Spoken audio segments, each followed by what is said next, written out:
Hello and welcome to today's episode of Silk and Soil. I am so grateful for you to be here and join me for today. And I'm recording this on one of the hottest days in the UK at this moment in time. So I've turned the fans off, so let's see, it's still fairly early-ish in the morning. So let's see how this is going, and I might just have to stop it at some point and then just pick up the recording maybe on an evening when it's a little bit cooler. But today I just wanted to share with you some of the things, I guess, that happened on our road trip. So you may or you may not know from the previous podcasts that we did a family road trip to the south of France, and I was, before we went, like a little bit apprehensive. We have a 4-year-old being stuck in a car for 2 days, not 2 hours, I wish it was 2 hours, 2 days. But then also on like a very personal layer, I guess, I could feel that there were some big shifts that were going to happen within France.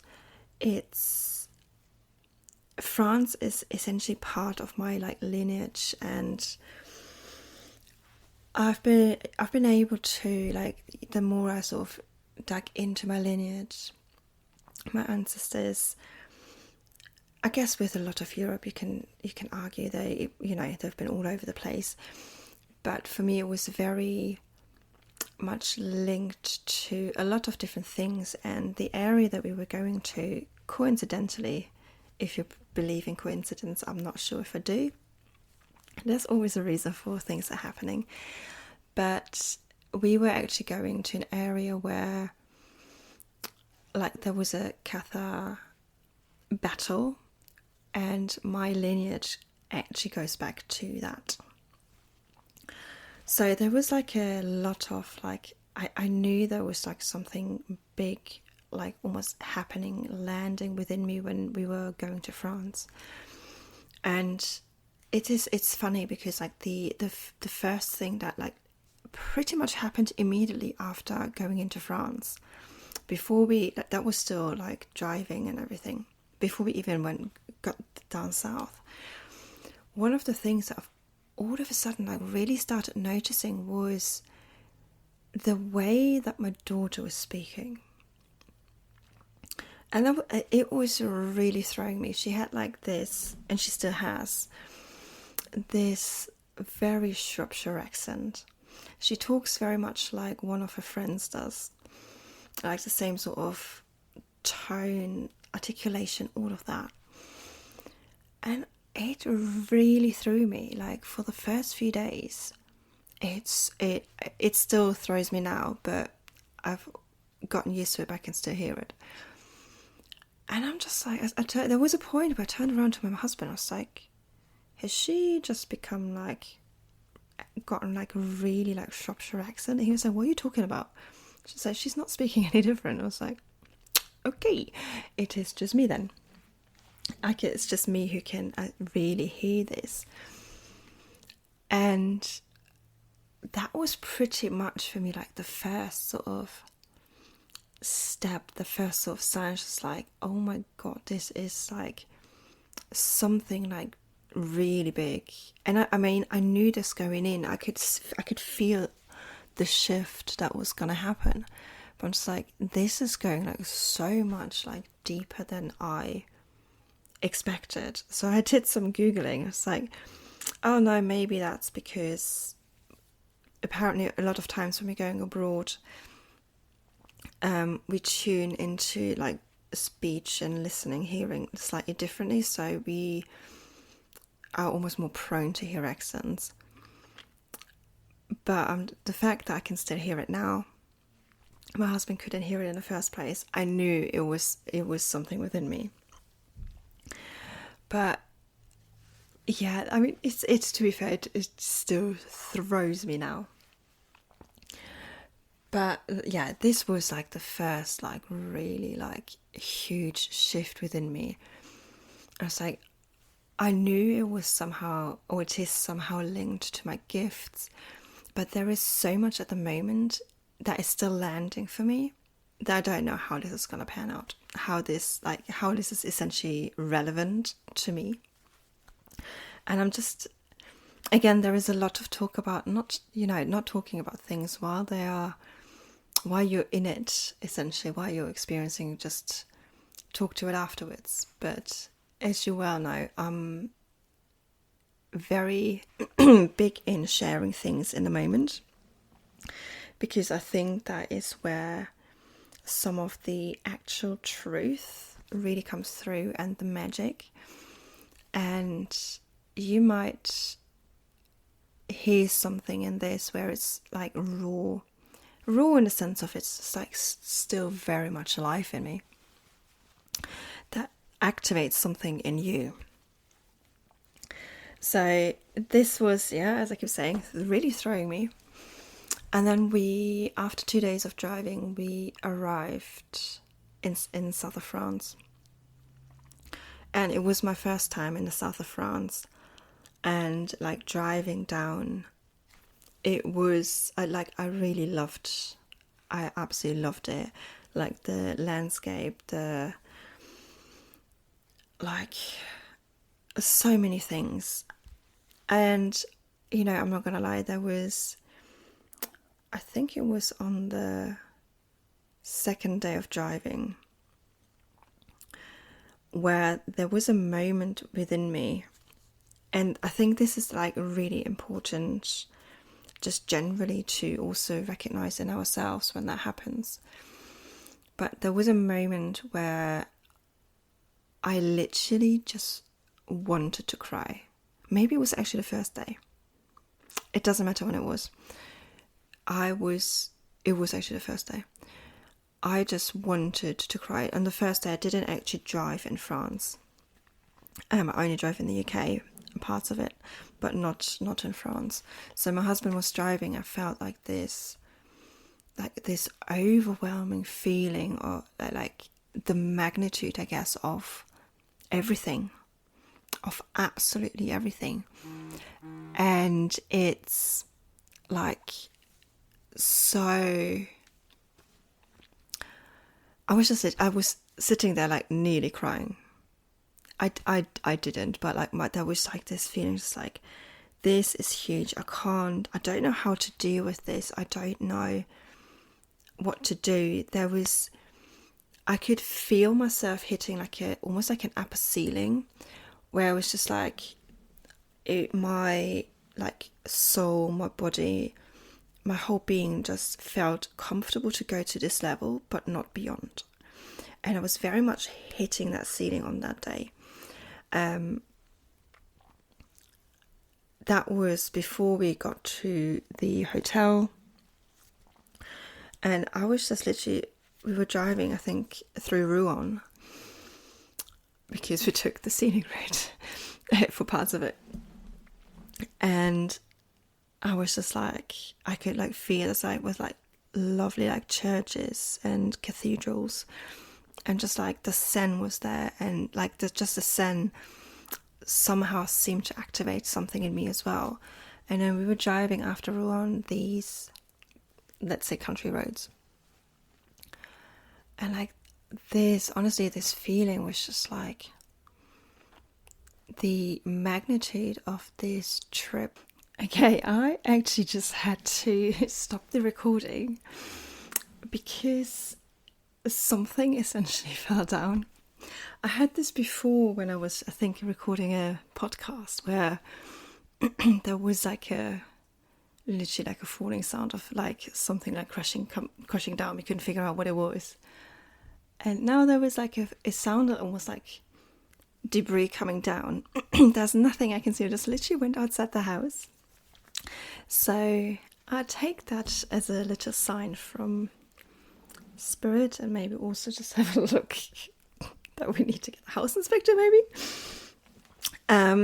But going back, I guess, to our trip.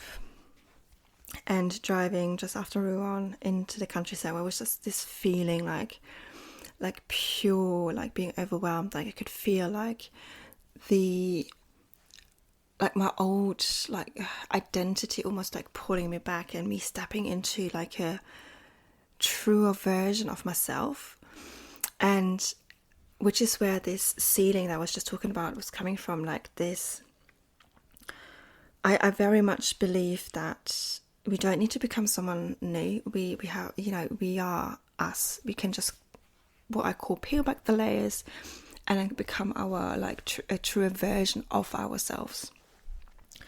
And like these overwhelming feelings and just generally like feeling lost.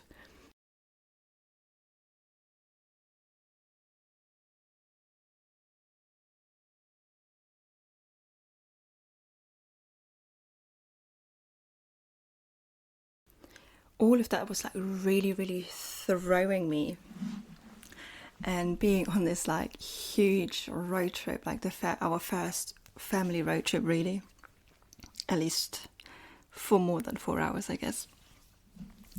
And I was honestly just sitting there, just like letting almost the feelings almost wash over me. And it's like just really like as I keep saying, I knew this was, I knew why this was. Like my brain was, because the brain, the way that it all essentially works, like the brain is trying to keep us safe. And like doing this road trip, like connecting more with my lineage, that was something new, and something new is not necessarily safe for the brain. So it tries to keep you in this situation that you're in at the moment, whether or not that is actually good for you, but for the brain, because it knows that situation it's safe.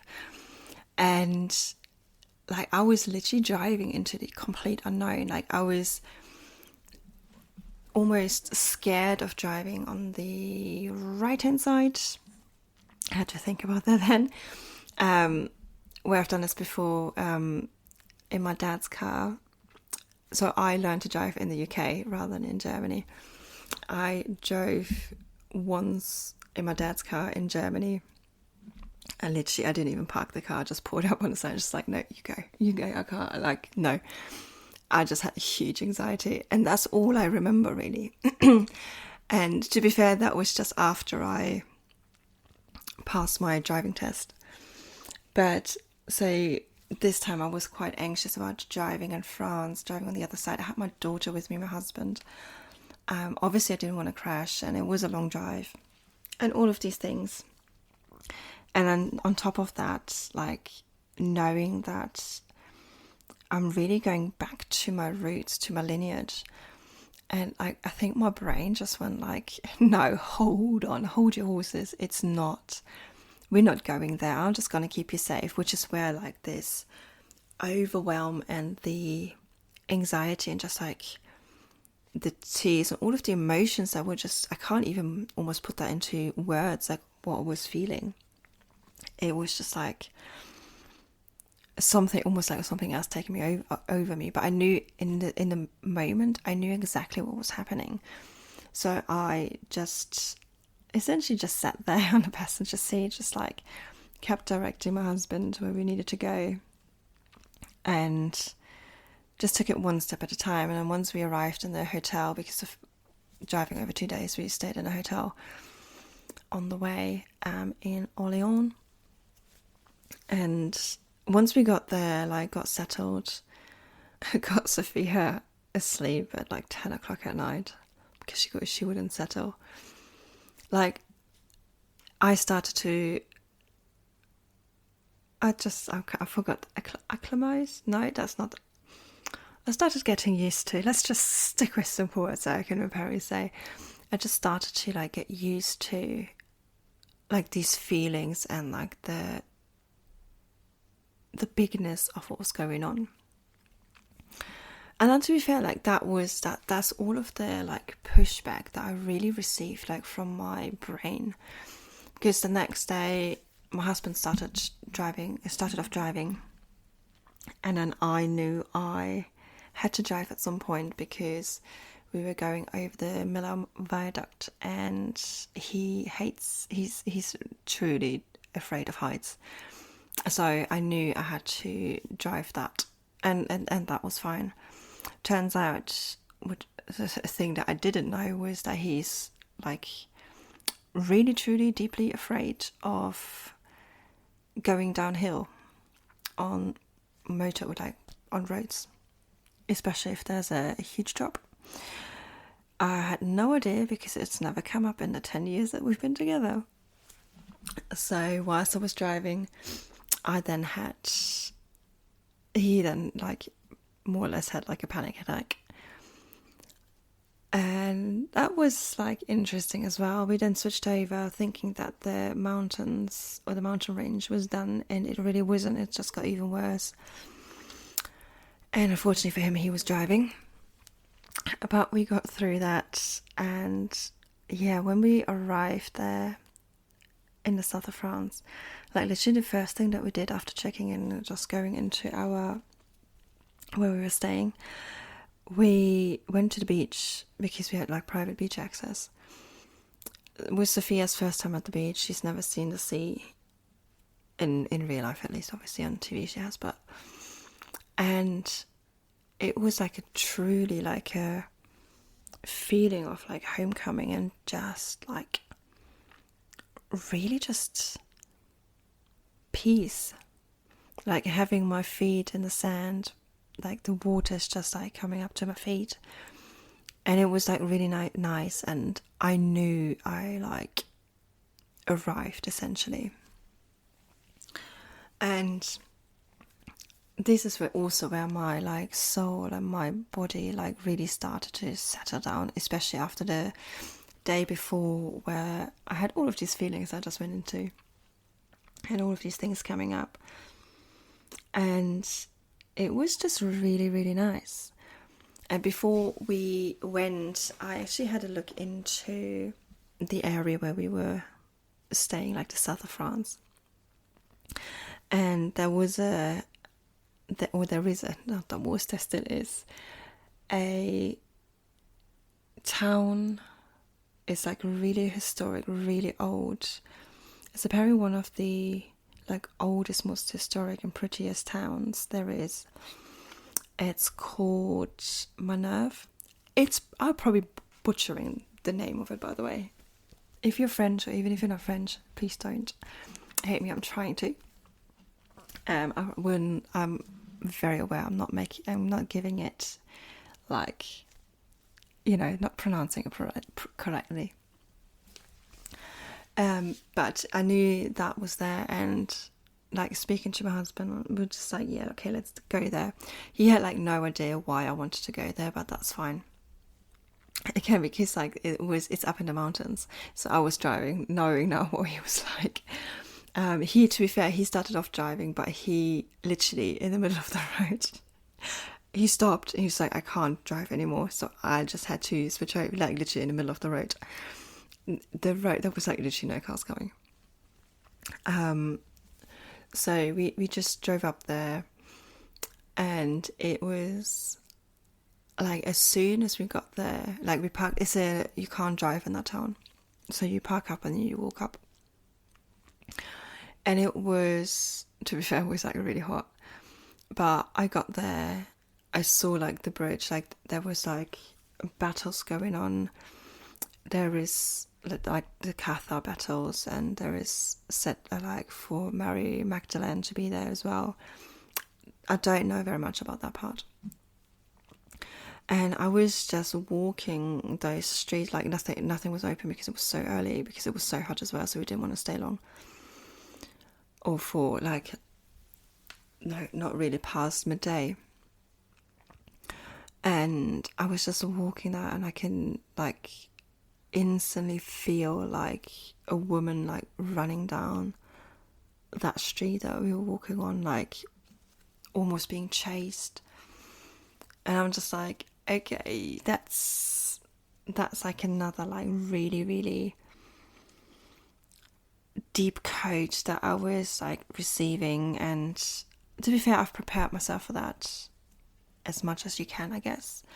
It was just something that, because I knew I was going there, I knew my ancestors, my lineage is from there. So we were just like wandering the streets a little bit, getting lost. It's a tiny town, so you can't really get lost. But like, Sophia was like, "Oh, let's go this way." I was like, "Okay, fine." Like, I'm not even sure if this is a road, if we're meant to be here, but whatever. Let's just explore a bit. And it was like that feeling, something inside of me like activated, like within my lineage, like activated something within me.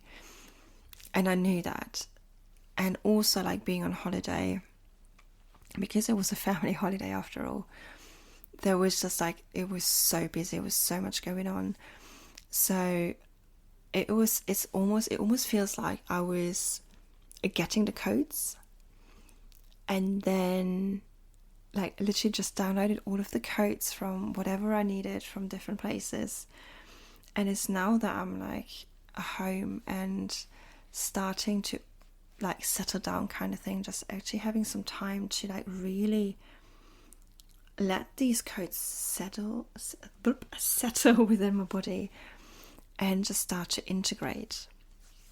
And it's funny because Sophia actually picked up a stone in Minerve when we were there, which she calls a memory stone. She's like, "Oh look, this is my memory stone. So whenever I look at it, I remember this." It's like, okay. And I picked up a stone as well. And I was like in my morning sit, which is pretty much the first day today that I've really done my morning sit. I was holding and actually working with this stone and just the codes that I've like absorbed, and like holding this stone like just in my womb space and just sitting there, just no expectations as well. And I just could like feel like this lightness, like the energy, and it's like the crown chakra essentially like loads like opening, like let's going up and down, like energy, like loads swirling around. And I guess it's not something that I talk about very often, I guess, but again, for me it feels so important to share, because I do a lot of energy work, and I also realize I probably don't talk about this enough. But it's these things, like when we receive codes, when we upgrade, when we come like reconnect to a truer part of ourselves, that isn't necessarily instant. That is like really, it just takes time, and it just takes sitting still for a start. Like there is so much like with the self-help, like consuming like the books, the podcasts, the courses, the meditations, and all of these things, and they all have a place. But one of the things we have forgotten about really is just stillness and coming back to ourselves.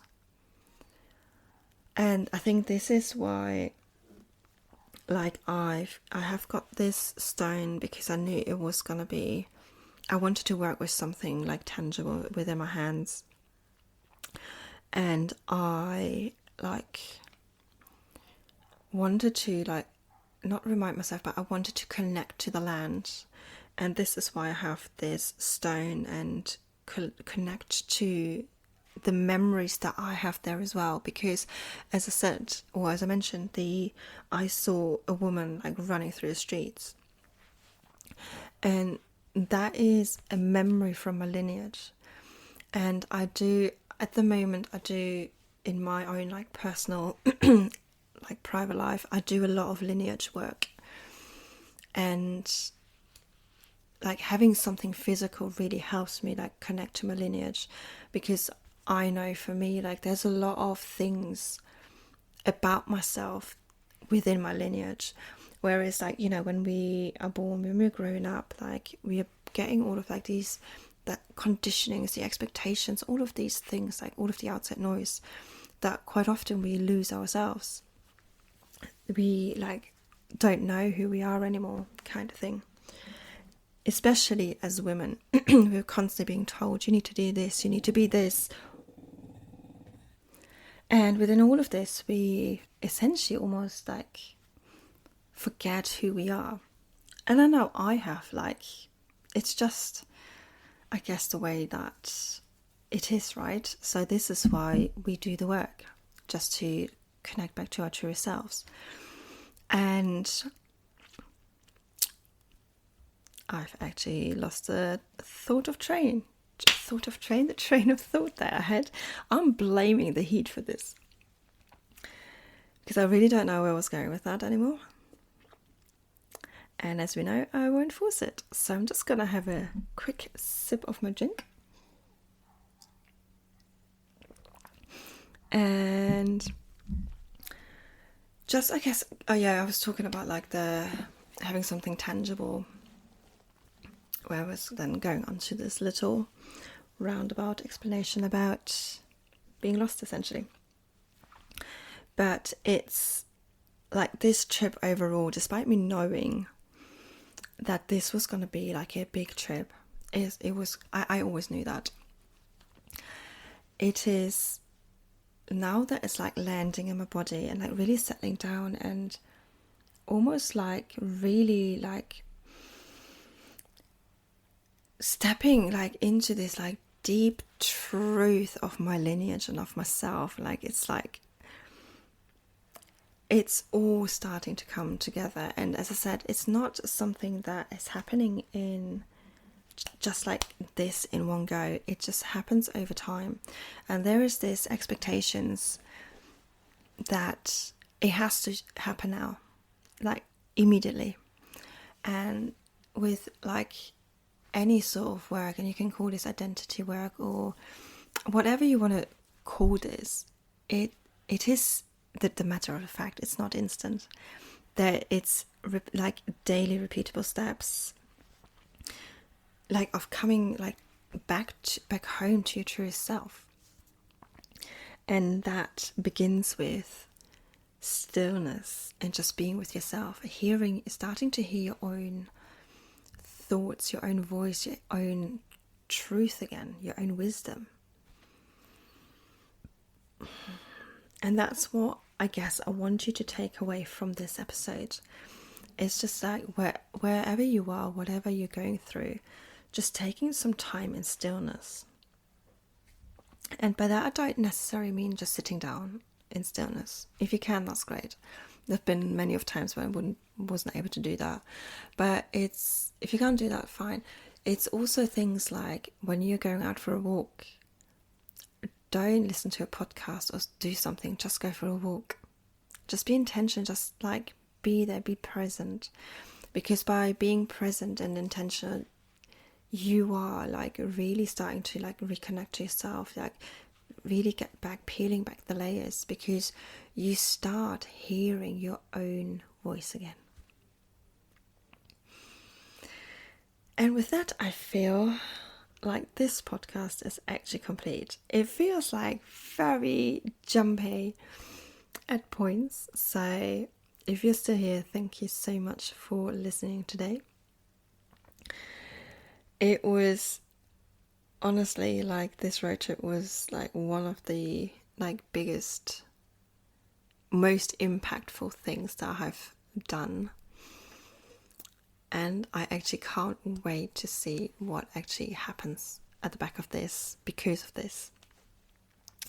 But thank you so much for joining me today. And I will speak to you next week again. Bye.